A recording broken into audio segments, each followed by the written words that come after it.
for McKellar. Thank you, Mr Speaker. My question is to the Minister for National Disability Insurance Scheme and the Minister for Government Services. Can the Minister update the House on how the Morrison government is guaranteeing essential services for the disability sector during the COVID-19 recession? The Minister for the National Disability Insurance Scheme and Government Services.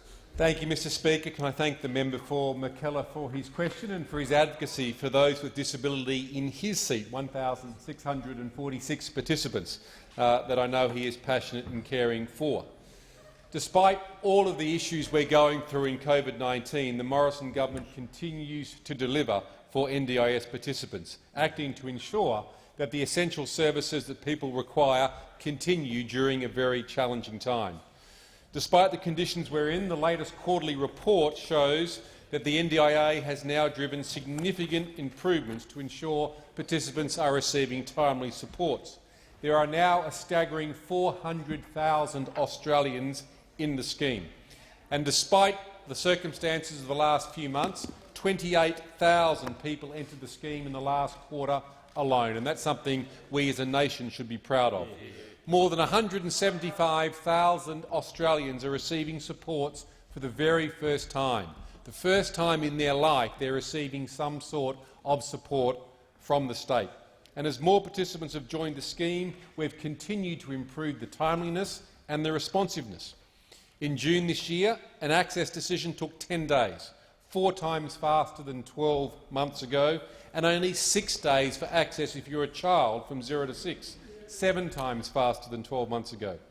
The average number of days to receive a first plan is 67 days, a 50% improvement from 12 months ago, and for children even quicker, 42 days. And again, despite COVID-19, $5 billion was paid to deliver support to NDIS participants in the June quarter. $5 billion over a tumultuous 3 months in our nation's life to ensure the services are there for needy Australians, a staggering 86% increase on the same time last year.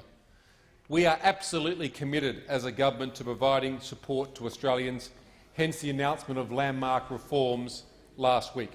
We've supported in principle all of the Tune recommendations, and that includes our commitment we made at the election for a participant service guarantee to legislate timeframes within the NDIA for decisions on access, undertake planning and complete planning reviews. KPIs, if you like, to ensure accountability for Australians seeking support. Over the next 6 months, in line with public health advice, we'll continue to work in close collaboration with Australians with disability and the sector to implement these reforms.